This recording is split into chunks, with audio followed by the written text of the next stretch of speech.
Hello guys, good morning. Let's talk which compost bin to buy. It is most probably everybody's frustration today to figure out with so many different compost bins on the market, which one should we buy or which one should you buy? Now let's talk turkey, as we would say it, with respect to compost bins. Let's start here on my right hand side and let's start with what different concepts we actually have. Let's run quickly through them. We have, of course, tumblers, any type of rotating device. Then we would have wooden compost bins. Then we have what we would call, I call ordinary 4 walls and a lid type bins. Different qualities in those. Those are the most common. And then we have what we call the earth maker. It is a composter that has 3 layers. And then the ultimate compost bin today is the aero bin with very thick double bowl and polystyrene, 1.5 inches thick, which is fully insulated. So let's go and talk a little bit more from the beginning. What is important for everybody to remember is that I think that the biggest misconception in composting is the fact that people are led to believe that you really can make compost in some of these units within 30, 60, 90 days. Maybe that is true, but it is only true when you do everything right.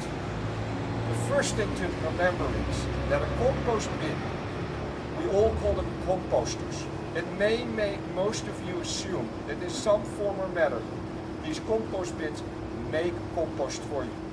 That is the biggest misnomer. A compost bin does not make compost for you. You make compost yourself inside a bin. It's all up to you as to what materials, from green to organic waste to brown, shredded paper, that you might throw in there. What combination of it? How well your bin will make compost for you. It is the combination of materials and how dry it is or how wet it is that will determine how long it takes to make compost. For the most part, the general rule is you actually collect this year, you may have compost next year, better still expect it to be fully ready in 2 years. That's the normal rule that one assumes. So in many cases, it is extremely important to not assume that you can do all this compost making, this recycling of organic waste, which you should do to help the environment, to have only one unit. The general rule, as you know, the compost bins come from Europe, and the general rule from the European factories is that you should always have 2 or 3 compost bins at a minimum. This is right for almost every design, other than maybe the last 2 on my left-hand side that I talked about earlier. We'll get back to them. Today, the most popular bins are indeed, people want to buy one twice. So you want the cheapest model. And everybody wants the cheaper. The result is that the only way you can make a compost bin cheaper is by making it of a cheaper plastic or of a cheaper or thinner plastic. And that has many consequences. A basic compost bin, like this plastic one here for instance, a very popular model in Europe, several 100,000 a year are sold, is made of very nice ordinary plastic. It works fine, but if you don't treat this product with respect, it is definitely going to break and fall apart. So it all depends on how you treat product.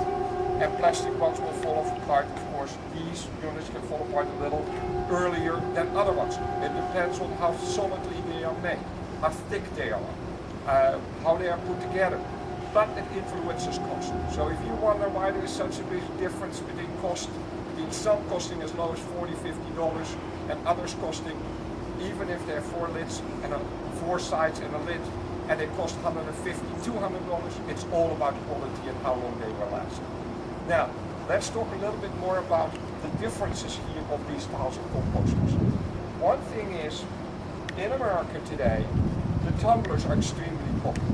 Most probably the number one sold out. Unfortunately, they are the most misconceived product.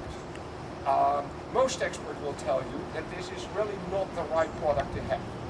Why? Because it is a single batch composter. You're always mixing when you're turning and adding product and then mixing it again. Always fresh with old material. That is really not right for you to do. You should never mix the new stuff with the old stuff.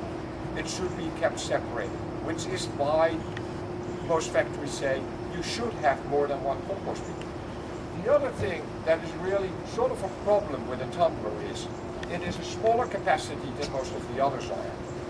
And as soon as it is full and ripe, maybe let's say the compost is being made, you really do have to remove it out of the compost bin and use the material. That is very, very important with respect to getting your compost done. Then immediately you have to fill it up. But you have to first take it out and put that compost somewhere. Maybe you are actually in the winter at this point and you don't have enough storage space to put it. It again requires you to have more than one bin. Personally, I'm not in favor, based on European experience, of a tumbler. Now, let's talk about the composter with 4 sides and a lid. Most of these are what we call anaerobic compost bins. They need continuous aerating. You need to turn the compost somewhere or another. If you want, the more you turn it, the quicker the process of the breakdown is. As long as all the temperature is right, the humidity is right in there, you have the right amount of moisture in there. All of those play a big role. Like we are in Texas, today it's 107 out here. Nobody can make compost in these sort of units in Texas this summer. It's far too hot. The pile dries out. Even in this type of material, they all dry out. You have not enough moisture. You may have to add at a minimum a gallon of moisture a week, liquid, to make them work better. What is popular today for a lot of people, environmentally conscious people in particular, they love to have a wood product instead of a plastic product. This is a great composter. It is traditional wood, but it is not really traditional. It comes from Canada. It's made from torrefied wood. Wood is totally untreated. No leaching of chemicals. There are no chemicals in here. This compost bin will last you 10, 15 years without doing anything to it. That's great, but again, you see it is open, fairly exposed. This is a unit where compost really must be collected this year, material, and then the raw materials collected this year. You may have compost next year, definitely the following. That's how you need to think of this year. You may have 2 or 3 of these. They're great for that. This, when you go to plastic units, we come back to the issue of price. Wood, of course, is more expensive, quite a bit more expensive than these ordinary plastic units. The plastic unit is great. It is easy. You can easily buy 3 for the same price as some of the more expensive, more elaborate ones. So you have more than one, as we say you should. This is a German model, feel good. That has a hinge lid, very nice.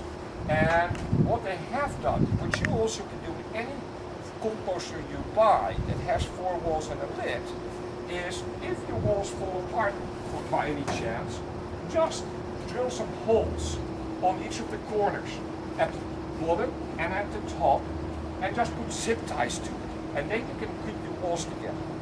One of the biggest problems with these type of units, whatever size they are, most are that you are trying to possibly turn the compost over.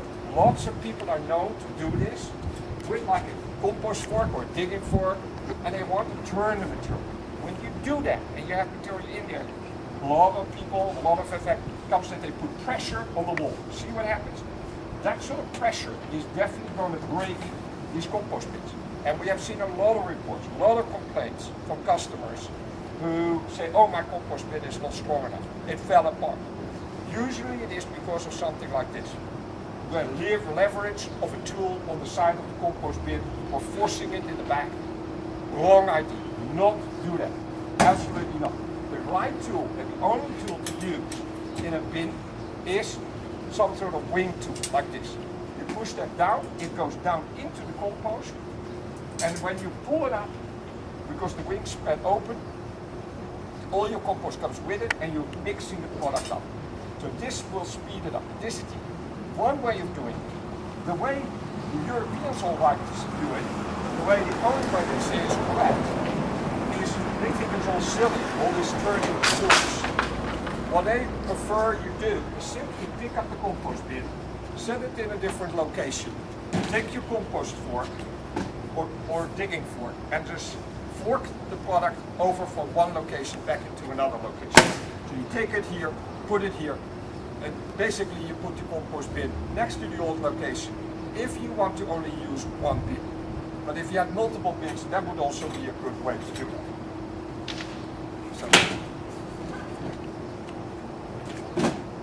as you can see, another aspect of is size.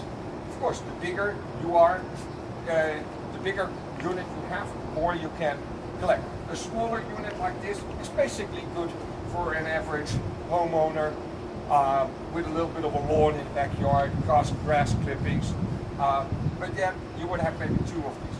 This is for a little bit bigger yard, a lot of grass every week, a lot of stuff from the house.